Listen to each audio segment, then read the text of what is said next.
In one of my recent polls, I asked you guys what class you play the most in PvP, and it came as no real surprise that most of you said you play on a hunter. And as someone who has played on a hunter for almost all of Destiny's lifecycle, I wanted to divulge some behaviors and tendencies that the best hunters have when they play PvP. We're going to start by talking about two abilities that are universal across all subclasses, and how the top players utilize each of these abilities. Let's talk about the jump first.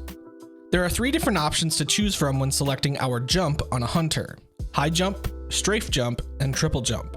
High jump is exactly what it sounds like. Anytime you activate your second jump, it will project you higher in the air. For PvP purposes, it's not an ideal selection, and there are two big reasons why.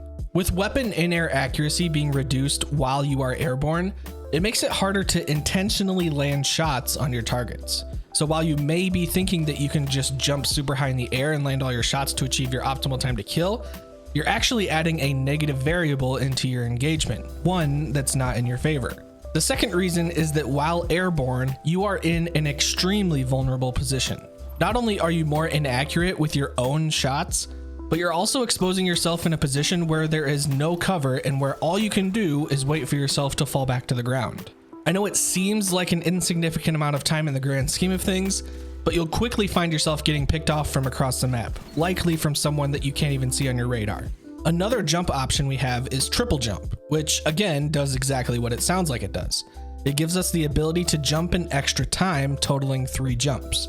This is going to sound super weird when I say this, but one of the reasons most people tend to avoid triple jump for PvP purposes is likely due to the time needed to press that extra button in order to activate the jump. Now hear me out.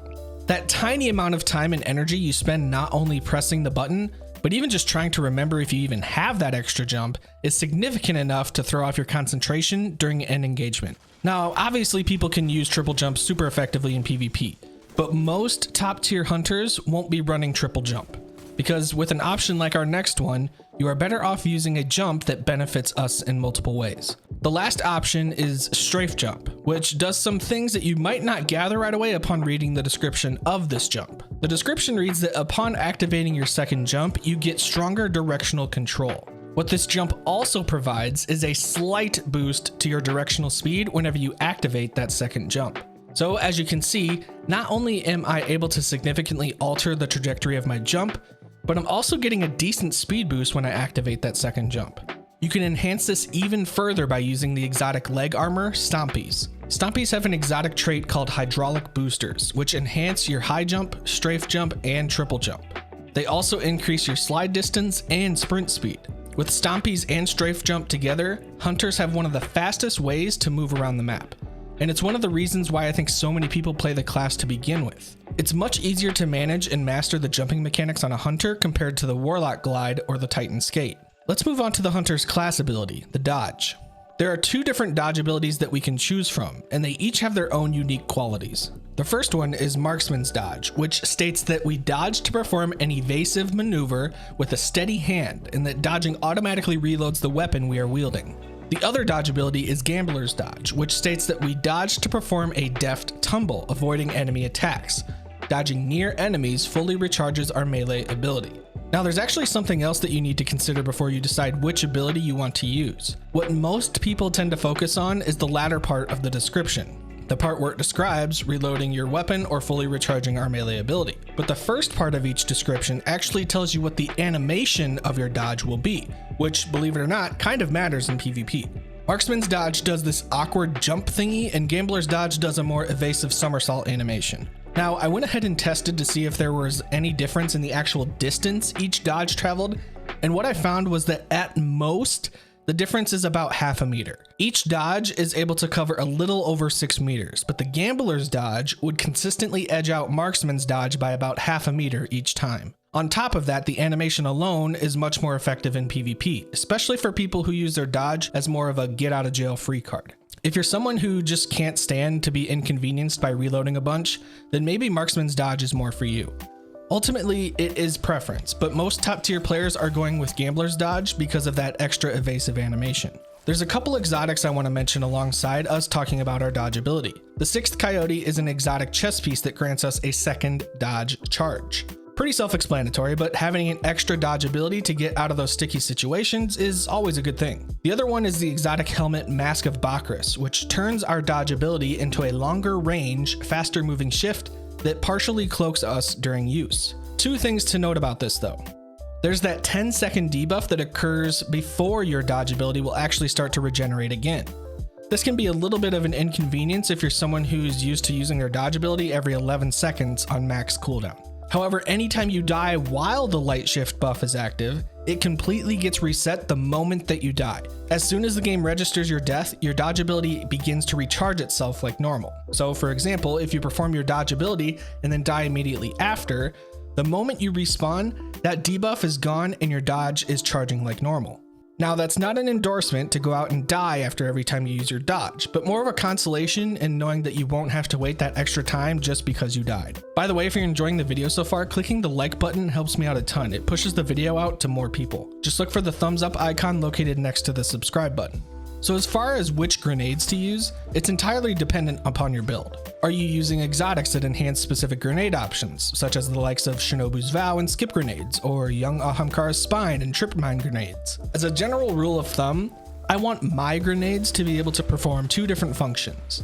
I want it to be able to finish off opponents that are weak or prime them to be easily finished, and I also want it to be able to hold off a lane or at least deter someone from rushing. Grenades that can do both of these things for me are trip mine grenades, arc bolt grenades, void wall grenades, and glacier grenade. Again, these are just my preferences. I know that some of you have your own that I may not have mentioned or suggested, and that's totally fine. Make sure you're using something that you're familiar with and that you're comfortable with. If you're interested in talking about build crafting, join our Discord. We've got people talking builds all the time. There's a joinable link in the description and the pinned comment. So the foundation of this next section is predicated on some of the more nuanced behaviors that most top players do within any given match. Most of these are specifically catered to the hunter class, but there are ways that you can alter some of these to work on other classes as well. I want to start by talking about some ways to effectively utilize our dodge ability. One way that you can use your dodge in sort of a non-traditional way is to gain information on where opponents are located. So much like a Titan when placing their shield or a Warlock placing their rift, whenever you dodge as a hunter, your character gets put into a third-person mode. So what we can do with this in mind is to use our dodge ability against a wall or an object to gain information from around the corner. The reason I bring this up is because Bungie is actually changing how emoting works in competitive and trials, as well as making it so you can't pull out a sword unless you have ammo for it. So with the toxic part of 3-peaking being removed later this year, this becomes a more accepted way of gaining information for your team. However, I would really only recommend doing this if you're able to run tier 9 or tier 10 mobility. That way you're hopefully getting your dodge ability back by the time you have your next engagement. I would absolutely not do this if you are using Mask of Bakris. Not only do you have to endure the 10-second debuff before your dodge can start recharging, but the dodge itself is so incredibly useful. You're putting yourself at such a disadvantage if you decide to use it in a non-engagement situation and wishing you had it when you were in an engagement situation. Another thing you can do that utilizes your dodge ability very well is using it to disengage from fights, but doing so in an aggressive way. There is a sequence of 3 actions that most good players perform when they start an engagement: sliding out from cover, engaging, then dodging to disengage, all within the matter of a few seconds. A note of clarification though, it does not say engage until you get a kill. It simply just says engage. In other words, don't commit to a fight you know you're not going to win.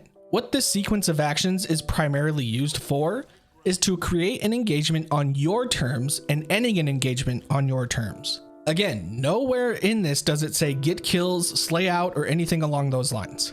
This is simply a way for you to decide when you want to start an engagement, while also giving you the means to decide when you want to disengage from it. It's why so many good players are able to control their environment. They value their life more than getting kills, and one of the most effective ways of doing this is by controlling the engagements they're in. Titans and Warlocks can also do this, though they probably need to be a little more calculated with how they engage since they don't have that dodge animation to break the enemy's aim assist and get back to cover. Utilizing a rift or a wall behind or adjacent to cover is also something that can help with the disengaging part of this sequence. One other thing I want to stress the importance of regarding this topic is manipulating how you appear on your enemy's radar when you're executing this sequence. Before you even start the sequence, you need to be aware of what's around you, more specifically, what's on your radar. how many enemy blips there are, do you have teammates nearby, what kind of cover do you have. These are things good players are constantly tackling in their mind throughout a match. And what really makes the slide, engage, disengage so strong is how they manipulate the radar before they even begin the sequence. Most of you probably already know this, but in the case that some of you don't, anytime you crouch, you briefly take yourself off your enemy's radar. It doesn't go away entirely, but instead of it being there constantly, it slowly pulses on and off. So what good players will do with this is they will briefly crouch from behind cover, and as soon as they feel like they're ready to start that sequence, they sprint and slide out from cover. More than likely, one of two things will happen. Either the opponent saw a blip on their radar that suddenly went away, or they completely missed the blip entirely. In either case, it is in favor of the person executing the sequence. They are being the aggressor, limiting the amount of information that the opponent can gather before the engagement begins. And in a game like Destiny, where there can be some latency, by the time their brain can react to what just happened, they're likely already at half health. If you're going to take away anything from this video, please let it be this. Practice in a regular 6v6 control over and over again. Practice taking control of your engagements instead of reacting to everything that's thrown at you. Play with a purpose. Something else that hunters can exclusively do is actually quite funny, but also really effective. If you want to move a little faster around certain parts of the map, you can jump spam on low ceilings and it will actually make you project forward much faster. This can work without them, but ideally you'll want to be using Stompies for this to be the most effective. On screen, I should be showing you a comparison of just sprinting with Stompies versus jump spamming with Stompies on these lower ceilings on Bannerfall. The gist of what's happening here is that when you're wearing Stompies, you get that extra sprint speed and enhanced jumps. Well, Strafe Jump inherently gives you a slight speed boost whenever you activate that second jump. So when you activate it under a low ceiling, the jump obviously can't push you up any higher, so it instead projects you forward, giving you that additional boost. You gotta be careful with certain ceilings though, as some of them can actually halt your momentum, even though they are lower than normal. Just make sure you add a little extra padding to your helmet and you'll be good to go. For all you Revenant players, here are some things that you can utilize that could significantly improve your survival rate. Aside from using specific fragments that affect your survivability, which I've actually covered in another video if you want to check that out, Shatter Dive is a really creative way to bail yourself out if you're stuck in midair. If you're someone that does like to spend time jumping around the map, trying to engage in fights while in midair, you may want to utilize this. The great thing about Shatter Dive is that despite having a 4-second cooldown between each activation, it can be used in any situation, not just when you need to destroy your Glacier Grenade. I mean, it's basically another ability that has a 4-second cooldown, and it can be used both offensively and defensively. One of the ways I like to use Shatter Dive, other than when I throw my Glacier Grenade, is immediately after I use my super. A lot of the time when people use Silence and Squall, they like to perform either a single or double jump just to give them the extra space, or those extra angles to land both parts of the super. Though after activating the super, it can actually launch you even higher in the air, leaving you pretty vulnerable to be shot at. As soon as the animation of your super is done, immediately Shatter Dive back to the ground so you can limit the amount of time you spend being exposed to gunfire. If you frequently run the Revenant subclass, I highly recommend running the Shatter Dive aspect, especially in the current state of the meta. There's potential for a pretty high skill ceiling when using it. If you're looking for some guidance on what the best subclasses in PvP are for hunters, there's a video I made recently that details exactly which ones you should be keeping your eye on with the recent changes to stasis. You should be able to click the video on your screen right now. Thanks for watching, and as always, we'll see ya.